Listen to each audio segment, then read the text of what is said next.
चुड़ैल दुल्हन को डोली समेत ही उठा लेती है और दूल्हे समेत कई गांव वालों को पकड़ लेती है। बहुत समय पहले की कहानी है। एक बार एक बारात घने जंगल से होकर गुजरती है। उस बारात में दूल्हा दुल्हन के साथ कई गांव वाले, बड़े बुजुर्ग और बच्चे भी शामिल थे। वहीं उसी जंगल में कुछ चुड़ैलें भी रहा करती थी। उन सब चुड़ैलों में एक मुखिया चुड़ैल भी थी जो कि बूढ़ी हो चुकी थी। मुखिया चुड़ैल कहती है, बहुत दिन हो गए, भरपेट खाना नहीं मिला। भरपेट खाना ना मिलने से मैं बूढ़ी होती जा रही हूँ। तुम दोनों जाओ और जंगल से मेरे लिए कोई अच्छा शिकार लेकर आओ, बहुत भूख लगी है। दोनों गुलाम चुड़ैलें उसी समय जंगल में शिकार तलाश करने के लिए निकल जाती हैं। तभी उन चुड़ैलों की नजर जंगल से गुजर रही उस बारात पर पड़ती है। यह देखकर वह दोनों बहुत खुश हो जाती हैं और कहती हैं, बहन, यह तो कमाल ही हो गया। चलो जल्दी से चलकर इसकी खबर हमारी चुड़ैल रानी को देते हैं। दोनों गुलाम चुड़ैल मुखिया चुड़ैल के पास आ जाती हैं। चुड़ैलों को खाली हाथ देखकर मुखिया चुड़ैल कहती है, अरे क्या हुआ? मैंने तुम दोनों को शिकार लाने के लिए कहा था, तुम दोनों खाली हाथ क्यों आ गई? तभी गुलाम चुड़ैल कहती है, हे चुड़ैलों की रानी, शांत हो जाइए। इस बार हमें बहुत तगड़ा शिकार हाथ लगा है। यह शिकार इतना बड़ा है कि इसके बाद हमें शिकार तलाश करने की जरूरत ही नहीं पड़ेगी। ऐसा कौन सा शिकार हाथ लगा है, मुझे बताओ।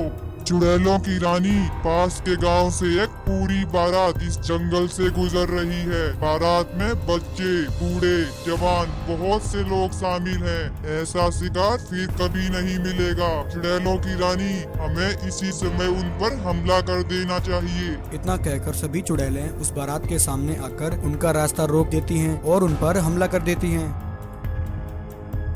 चुड़ैल दुल्हन को डोली समेत ही उठा लेती है और दूल्हे समेत कई गांव वालों को पकड़ लेती हैं और सबको लेकर अपनी गुफा में आ जाती हैं। चुड़ैलों की गुफा में आकर सभी गांव वाले घबरा जाते हैं। तभी लड़की का पिता बोलता है, हे चुड़ैल, हमने आपका क्या बिगाड़ा है? कृपया करके हमें छोड़ दीजिए। बरसों बाद मेरी बेटी की शादी हो रही है। आप इन सबको छोड़ दीजिए, बदले में चाहे मुझे खा लीजिए।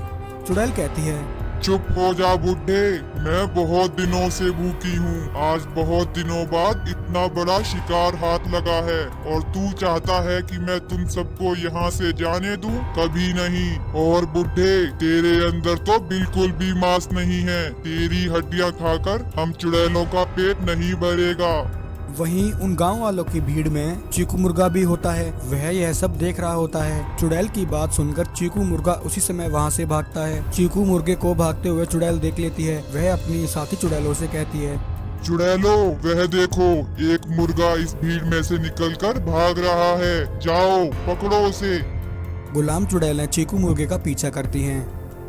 तभी भागते हुए चीकू मुर्गे के सामने नागिन और नागराज आ जाते हैं। नागराज बोलते हैं, अरे चीकू मुर्गे, क्या हुआ? तुम इतनी जल्दी में कहाँ भाग जा रहे हो? चीकू मुर्गा बोलता है, नागराज, मैं आप ही के पास आ रहा था। कल गांव से जो बारात निकली थी वह आज इस जंगल से गुजर रही थी। तभी कुछ चुड़ैलों ने अचानक से आकर बारात पर हमला कर दिया और सभी लोगों को पकड़ लिया है। मैं भी उस बारात में शामिल था। नागराज, वह सभी चुड़ैलें गांव वालों को मारकर खाने की बात कर रही थी। उस चुड़ैल की दो साथी चुड़ैलें मेरा पीछा कर रही हैं। तभी वे दोनों गुलाम चुड़ैलें भी वहाँ आ जाती हैं और नागराज से बोलती हैं, नागराज, यह हमारा शिकार है। हमने इसे पकड़ रखा था।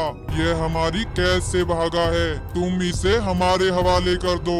चुड़ैलों के इतना कहते ही नागराज उन दोनों पर अपने जहरीले सांप छोड़कर उन दोनों को वहीं कैद कर लेते हैं। नागराज की कैद में आकर वह दोनों चुड़ैलें घबरा जाती हैं और बोलती हैं, नागराज, हमें माफ कर दो, हमें छोड़ दो। हम तो उस चुड़ैल की गुलाम हैं। हम तुम्हें उस चुड़ैल का सारा राज बता देंगी।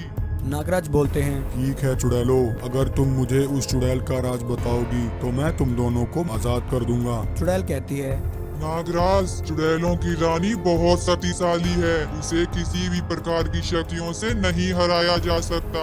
उसे मारने का सिर्फ एक ही तरीका है। चुड़ैलों की रानी के पास एक जादुई कुर्सी है। उसकी सारी शक्तियाँ उस जादुई कुर्सी के अंदर है। तुम्हें उस कुर्सी को नष्ट करना होगा, तभी उस चुड़ैल का अंत हो सकता है।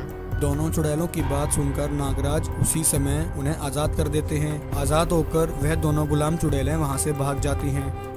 नागराज और नागिन चुड़ैल की गुफा में आ जाते हैं। नागराज और नागिन को देखकर वह चुड़ैल उन दोनों पर हमला करने के लिए उनकी तरफ आती है। तभी नागराज चुड़ैल पर अपनी शक्ति से हमला करते हैं। चुड़ैल सीधा जाकर अपनी जादुई कुर्सी पर गिरती है। नागराज चुड़ैल की उस जादुई कुर्सी में आग लगा देते हैं। जादुई कुर्सी में आग लगते ही चुड़ैल भी जादुई कुर्सी के साथ वहीं जलकर भस्म हो जाती है। यह देखकर सभी गाँव वाले बहुत खुश होते हैं और नागिन और नागराज का धन्यवाद करते हैं। एक बार बंटी और सीमा दोनों भाई बहन स्कूल से वापस अपने घर लौट रहे होते हैं। थोड़ा आगे आकर रास्ते में उन्हें एक सांप जमीन पर पड़ा दिखाई देता है। वह सांप घायल होता है। सीमा अपने भाई से कहती है, भैया यह तो एक सांप है और इसे चोट भी लगी है। इसके शरीर से खून बह रहा है।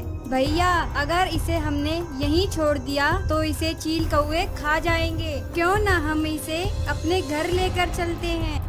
ऐसा कहकर बंटी और सीमा उस घायल सांप को अपने घर ले आते हैं। सीमा उस घायल सांप के जख्मों पर पट्टी बांध देती है और बंटी उसके लिए दूध लेकर आता है। वह सांप बंटी का लाया हुआ दूध श्रद्धा पूर्वक पी लेता है।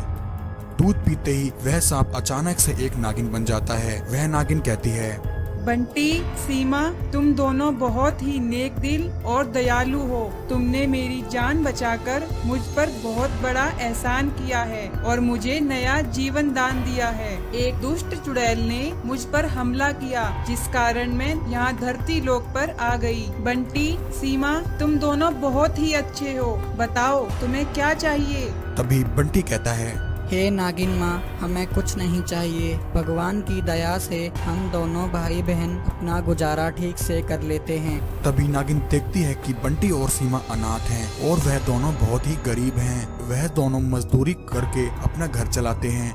यह सब देखकर वह नागिन उसी समय बंटी और सीमा के आंगन में एक जादुई मछली का पेड़ बना देती है और कहती है, बच्चों, मैं तुम दोनों की ईमानदारी देखकर बहुत प्रसन्न हुई, इसलिए आज से यह पेड़ तुम्हारा है। तुम जितना चाहो इस पेड़ से मछलियाँ तोड़ सकते हो और उन्हें बेचकर अपना गुजारा कर सकते हो। इस पेड़ से मछलियाँ कभी भी खत्म नहीं होंगी।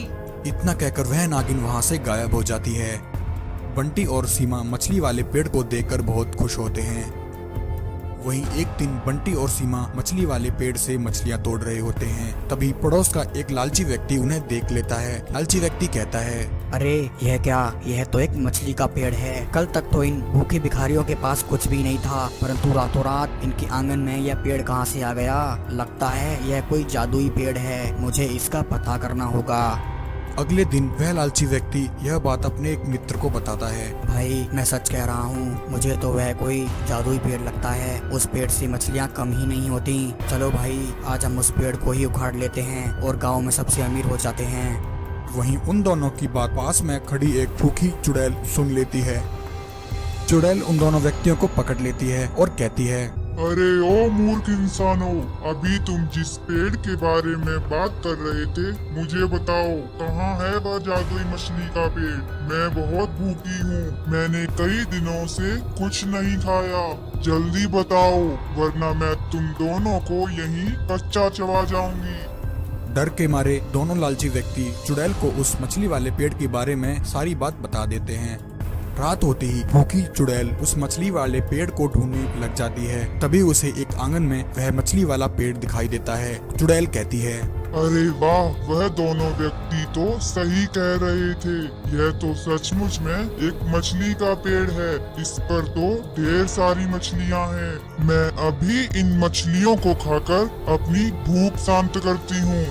ऐसा कहकर वह चुड़ैल उस मछली वाले पेड़ से मछलियाँ तोड़कर खाने लगती है। आज तो मेरा पेट भर गया। क्यों न मैं इस पेड़ को अपने साथ ले जाऊं, फिर वहाँ आराम से जी भरकर मछलियाँ खाऊंगी। ऐसा कहकर वह चुड़ैल उस मछली वाले पेड़ को उखाड़ लेती है और उसे अपने साथ ले जाने लगती है। तभी इतने में बंटी और सीमा की आंख खुल जाती है। वह देखते हैं कि एक दुष्ट चुड़ैल उनके आंगन से मछली वाले पेड़ को उखाड़ कर ले जा रही है। वह दोनों उसका पीछा करते हैं। दुष्ट चुड़ैल, कहाँ लेकर जा रही हो? इस पेड़ को छोड़ दो, यह हमारा पेड़ है। अभी इतने में वह नागिन चुड़ैल के सामने आ जाती है। नागिन को देखकर चुड़ैल कहती है, अच्छा तो तू यहाँ है नागिन। मुझे लगा कि तू मर गई, परंतु कोई बात नहीं, वह कमी मैं अभी पूरी कर देती हूँ। ऐसा कहकर चुड़ैल इच्छाधारी नागिन को मारने के लिए उसकी तरफ दौड़ती है। फिर क्या था, वह नागिन अपनी शक्ति से उस चुड़ैल को वहीं मार देती है।